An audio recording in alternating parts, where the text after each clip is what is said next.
어제가 6월 25일 이 땅에서 6.25 전쟁이 난 지 72년이 되는 날이었습니다.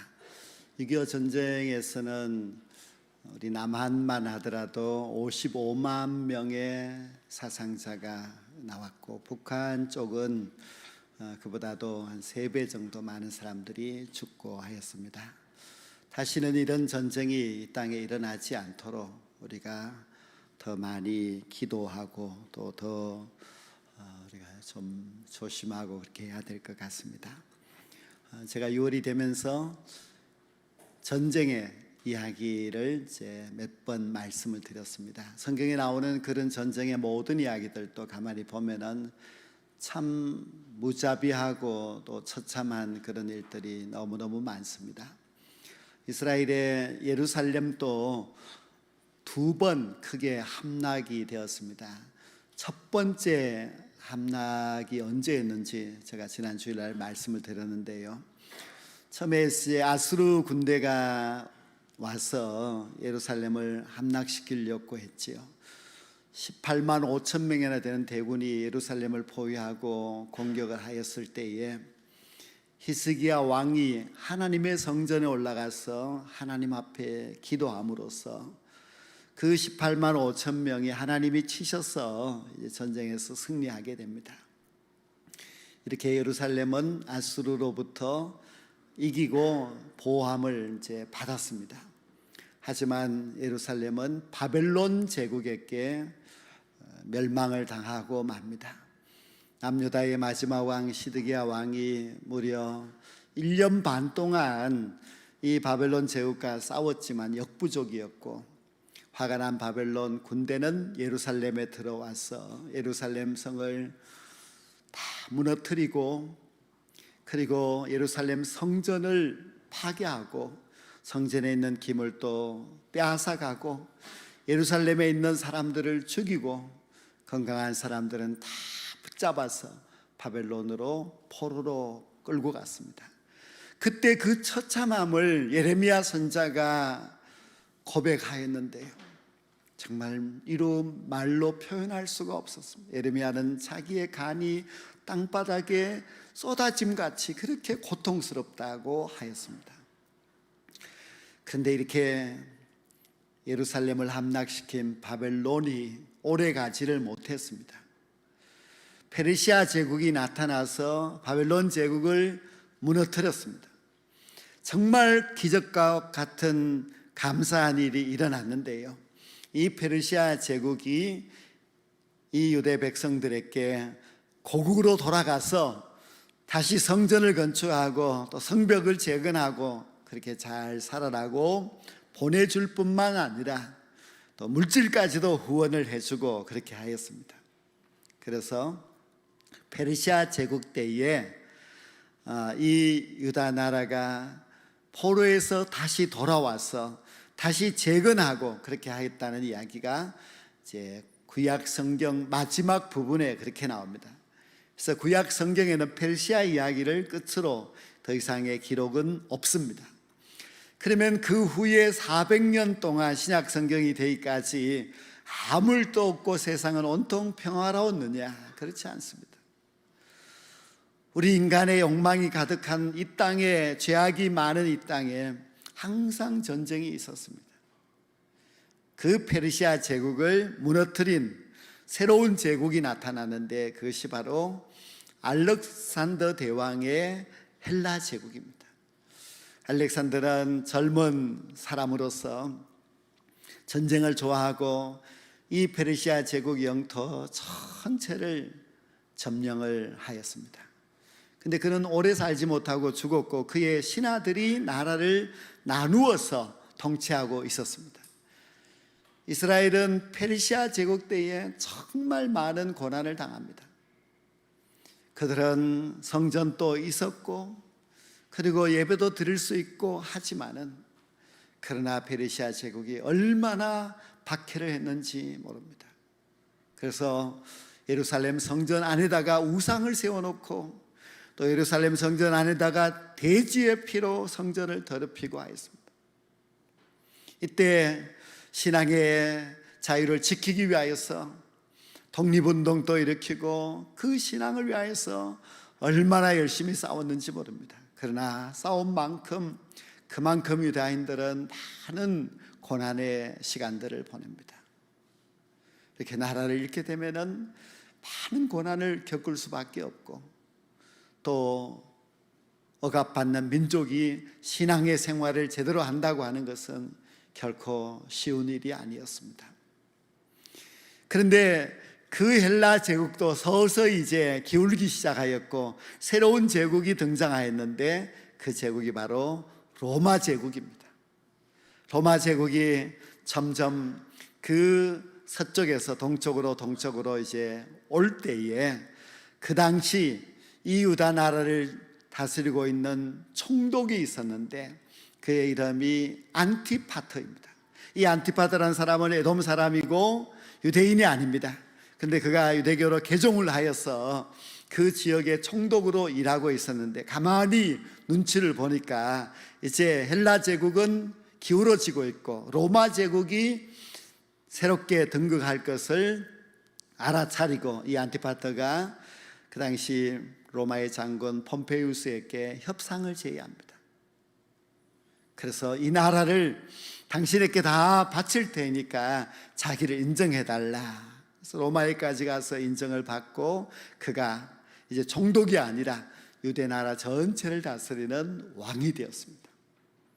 그 당시에는 이제 로마가 지배하고 있으면서 로마의 군사적인 것은 총독이 다스리고 있고, 또 행정적인 것은 이제 왕이 다스리고 있고, 그래서 유다가 예수님이 오시기 63년 전, BC 63년에 로마의 지배를 받게 됩니다. 그래서 로마는 유다 나라를 지배하면서 종교적인 자유는 좀 주고 이렇게 하였지만은, 그러나 우리가 신약 성경 예수님 당시에 그 내용들을 보면은 정말 유다 백성들은 목자를 잃은 양과 같이 그렇게 힘든 삶을 살아갈 수밖에 없었습니다.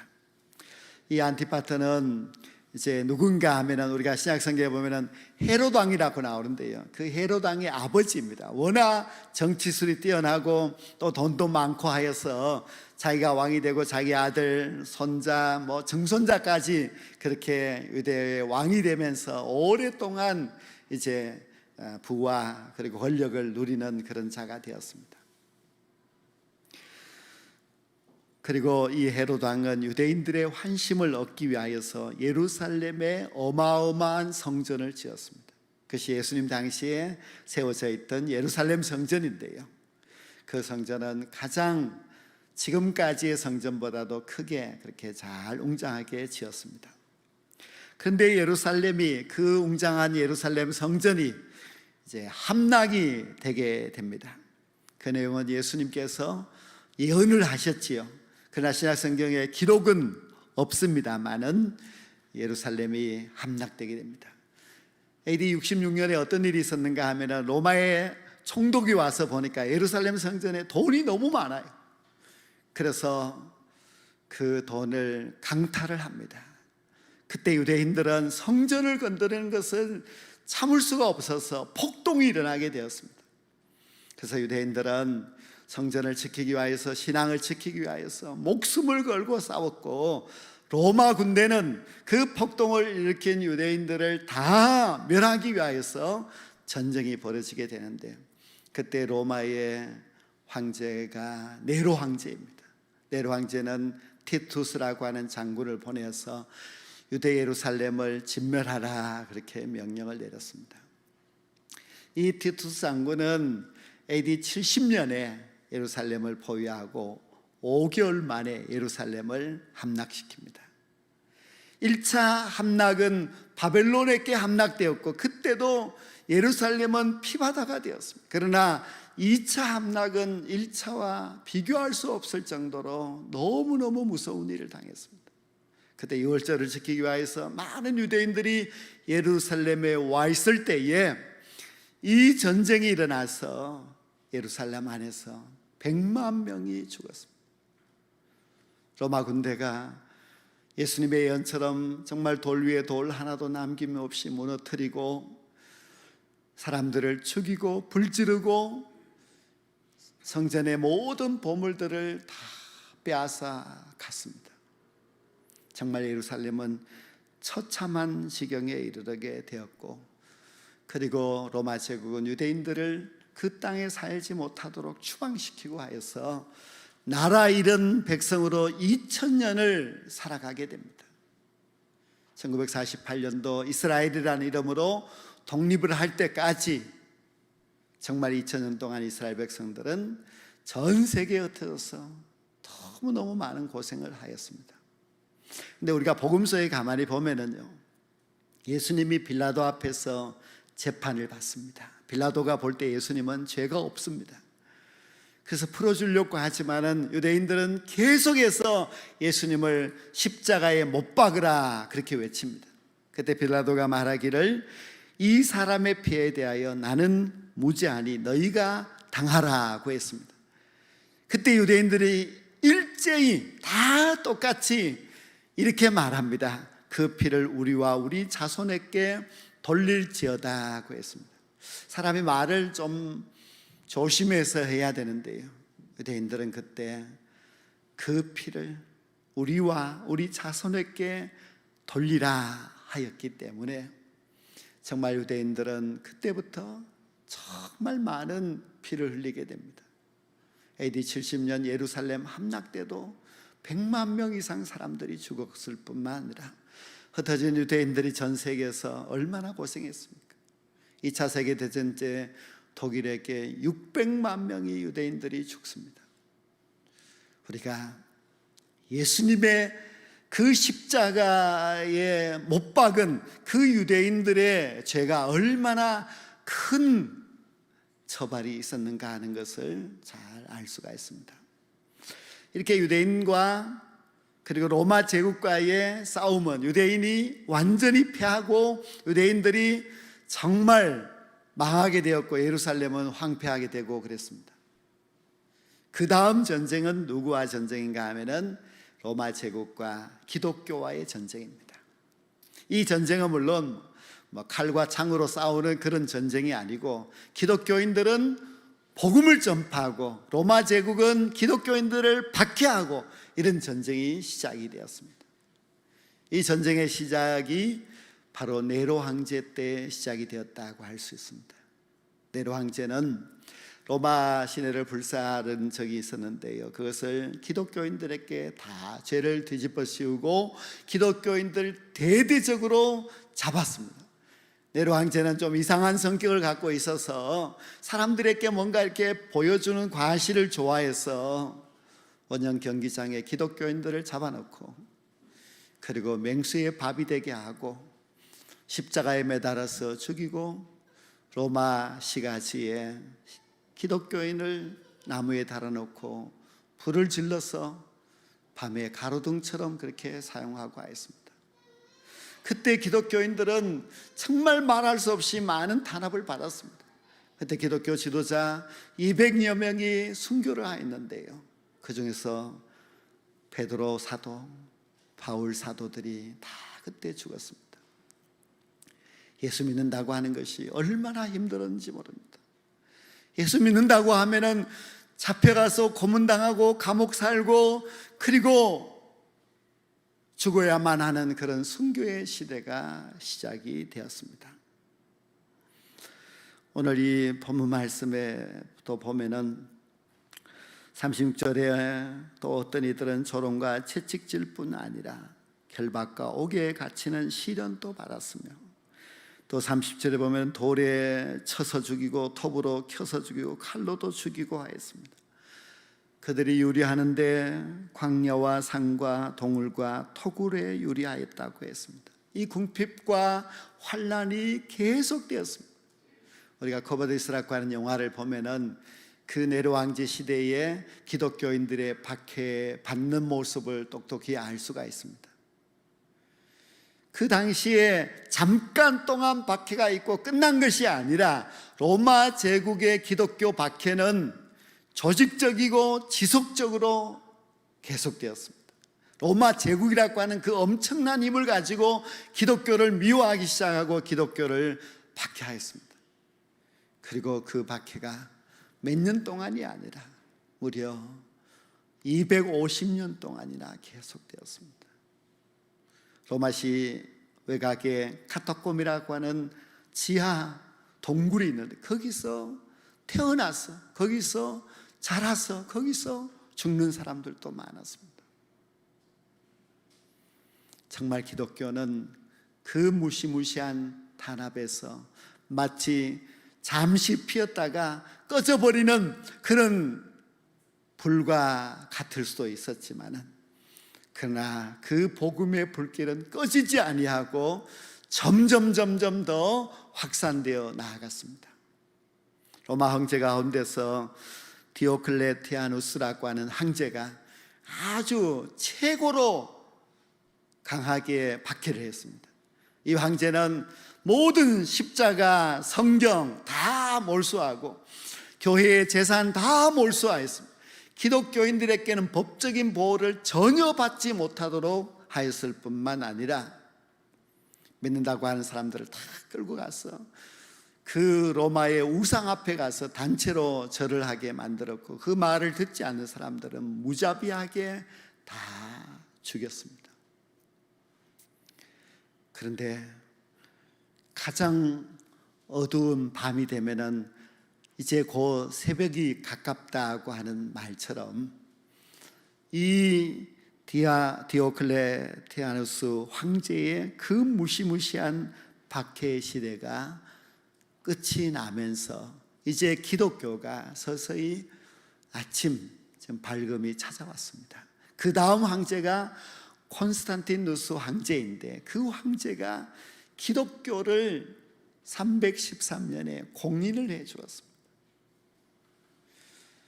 이 콘스탄틴 황제를 우리가 알아야 하는데요, 참 기독교 입장에서 너무나 고마운 황제이기 때문입니다.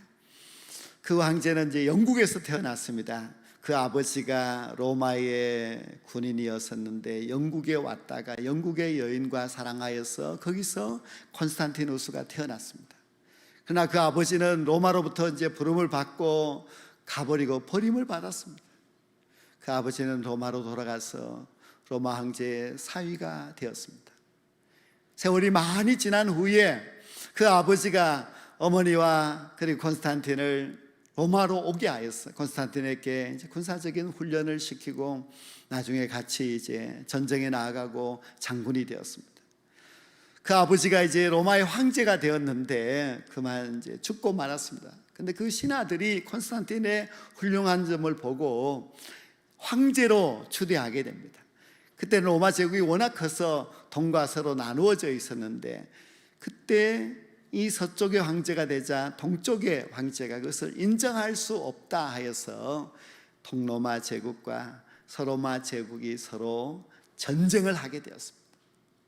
이 서로마 제국의 군대를 이끄는 콘스탄틴은 자기들의 군사의 수가 적의 수보다도 5분의 1밖에 되지 않기 때문에 너무 걱정이 많았습니다. 그런데 전쟁이 일어나기 전날 밤에 꿈을 꾸었는데 예수님이 나타나서 예수 그리스도를 상징하는 PX라고 하는 이 글자를 군사들의 방패에다가 써서 싸우라고 하였습니다.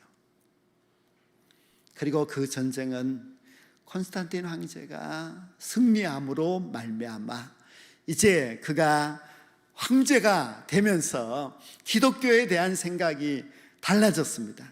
물론 이제 콘스탄틴 황제의 어머니 헬레나가 기독교인이었습니다. 그래서 어머니의 영향을 이제 받았겠죠.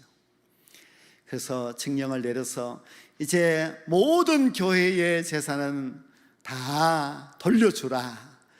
기독교인들은 이제 자유롭게 예수님을 믿을 수 있다 했고, 4년이 지난 후 314년에 이제 기독교를 공인하는 그런 칙령을 내려서 이제 기독교인들은 마음껏 예배당도 짓고 또 교회도 다닐 수가 있고 또 그들이 정말 자유롭게 신앙생활을 할 수가 있었습니다.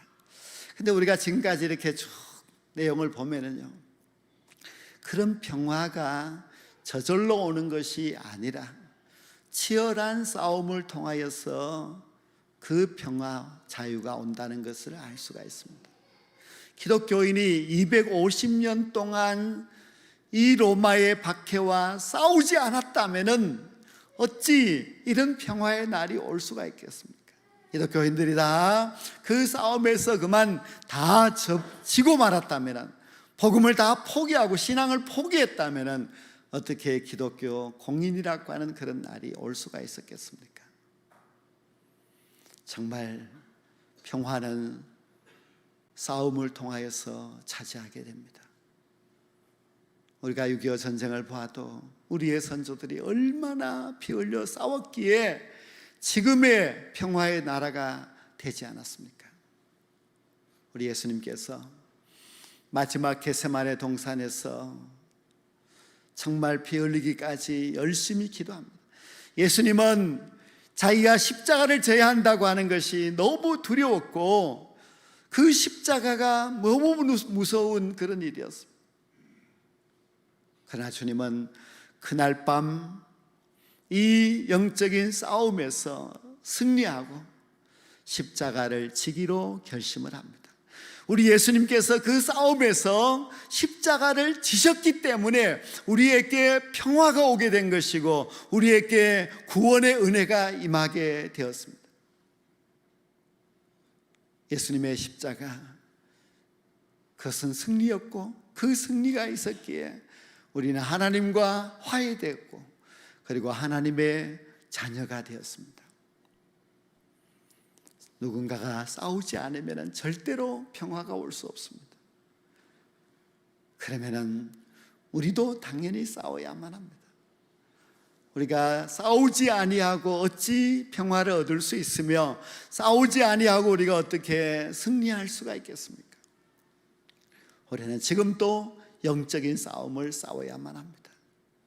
최후에 승리하는 그날까지 우리의 이 영적인 싸움은 계속되고 있습니다. 우리가 이 마지막 때에 영적 싸움에서 이기지 못한다면 우리는 죄의 종이 되고 마귀의 종이 되어서 영원한 지옥으로 끌려갈 수밖에 없습니다. 이번에 코로나를 지나고 나서 한국교회에 설문조사를 하였습니다. 목회자들에게 가장 우선적으로 해야 할 일이 무엇입니까? 예배 공동체를 회복해야 합니다. 성도들이 교회에 와서 함께 예배드리고 예배 공동체가 세워지게 될 때 교회가 건강하게 다시 회복될 수가 있습니다. 교인들에게 물었습니다. 가장 우선적으로 해야 할 것이 무엇입니까? 인터넷 예배가 잘 되도록 교회가 그것을 준비해 주어야만 합니다. 이제 어디서든지 하나님 앞에 예배를 드릴 수 있도록 해 주십시오. 교회 나오지 않고 그냥 집에서 예배 드리는 것이 편하고 좋다는 것입니다. 이제 직장에 가서도 예배 드리고 놀러 가서도 예배 드리고 그런 환경을 잘 만들어 달라고 합니다. 자기 교회 환경이 좋지 않으면 그냥 다른 교회에 예배를 드리고 다른 목사님의 설교를 듣고 하면서 내가 어느 교회에 소속되어서 이 교회를 통하여서 구속받기 싫고 나는 자유로운 신앙인이 되고 싶다. 그래도 나는 기독교인이다. 그렇게 하고 싶다는 겁니다. 얼마나 이 마지막 때가 되면 사람들이 모이기를 싫어할 뿐만 아니라 자기의 육체의 편안함을 위하여서 살아가는 시대가 되고 맙니다. 세상의 유혹은 더 강하게 우리의 신앙을 위협합니다.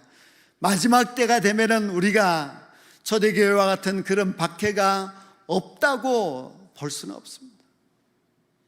고통의 때가 오게 되고 신앙에 많은 제약과 박해가 있을 때에 우리가 과연 그 어려운 시험의 날들을 이겨낼 수가 있겠습니까? 그 날이 그저 2년 반 정도가 아니라 20년도 30년도 계속된다면 여러분들이 과연 내 믿음을 정말 잘 지키고 나는 하나님의 백성이라는 것을 당당하게 자부심을 가지면서 비록 죽는다 할지라도 주님의 그 십자가 그 보혈의 공로를 의지하고 하나님 앞에 나아갈 수 있는 그런 믿음의 사람으로 지금 현재 여러분들이 준비되어 있습니까? 우리는 마지막 때에 믿음 준비해야 됩니다. 믿음 아니고서는 우리가 이 시련의 날들을 이겨낼 수가 없습니다. 믿음이 아니고서는 우리를 유혹하는 모든 세상의 유혹에 우리는 절대로 이겨낼 수가 없습니다. 다윗의 믿음이 승리를 한 것처럼, 히스기야의 믿음의 기도가 승리한 것처럼, 이 150년 동안에 계속되었던 초대교회 성도들이 그 박해 가운데서도 주님을 믿는 그 믿음 하나로 복음을 지키고 믿음을 지켜서 승리함과 같이 마지막 때를 살아가고 있는 우리들 믿음 준비해야 됩니다. 우리가 믿음으로 깨어있지 않으면 우리는 금방 세상에 함몰되고, 그리고 우리는 어느덧 세상과 짝하여서 믿음에서 떠나서 살아가는 어리석은 자가 되고 맙니다. 사랑하는 성도 여러분, 싸움은 이겨야만 좋습니다. 우리의 믿음의 싸움도 우리가 지면은 우리의 영혼은 끝장이 나버리고 맙니다. 마지막 최후의 싸움, 믿음으로 잘 싸워서 하나님이 우리를 위하여서 준비해 놓으신 영원한 천국에 들어갈 수 있어야만 합니다. 편안함을 쫓고 세상의 즐거움을 따라서 세상의 그 길로만 자꾸 달려가고 있는 우리 많은 성도들을 보면서 안타까운 마음으로 이 말씀을 전합니다. 마지막 때에 정신을 차리고 깨어 근신하고 기도해야만 하고, 내 믿음을 더욱더 분명하게 강하게 하여서 이 모든 영적 싸움에서 최후의 승리자가 되어서 하나님이 우리를 위하여서 준비해 놓으신 영원히 살 수 있는 하나님의 나라에서 저와 여러분 모두가 만나게 될 수 있기를 주의 이름으로 간절히 축원합니다.